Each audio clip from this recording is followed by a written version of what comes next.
Welcome to our channel. Today we how to update Salesforce workflow rules for automated lead routing, detailed guide step by step clearly.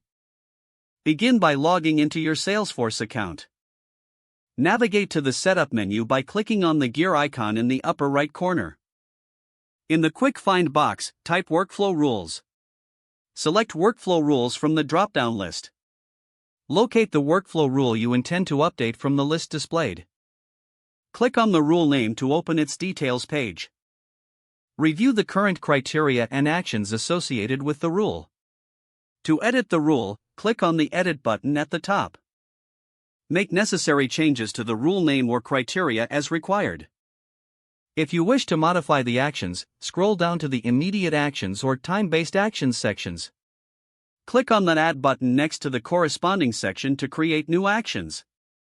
Choose the type of action you want to add, such as task, email alert, or field update. Configure the specific details for the action based on your lead. If you need to remove any existing actions, click the Del link next to the action you wish to delete. Ensure that the criteria accurately reflect the conditions under which the leads should be routed. Once all changes are made, scroll to the bottom of the page and click Done. After reviewing the changes, click Activate if the rule is currently inactive. If the rule is already active, simply click on Save to apply the updates.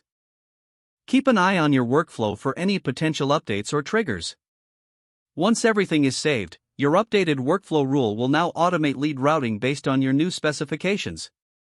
If the page does not load, refresh the browser or try again in a private or incognito window. Make sure you are using the correct email address, then retype it carefully to avoid small typos. If your password is not accepted, use the reset option and create a new strong password you can remember.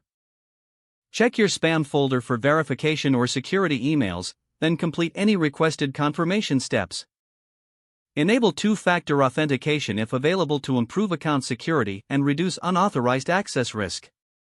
After signing in, review your profile details so your contact information and settings are accurate and current.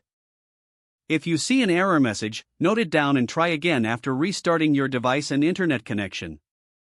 Log out when you finish, especially on shared devices, to keep your account and payment information secure. If the page does not load, refresh the browser or try again in a private or incognito window. Make sure you are using the correct email address, then retype it carefully to avoid small typos. If your password is not accepted, use the reset option and create a new strong password you can remember. Don't forget to like this video and subscribe to our channel for more step-by-step tech guides.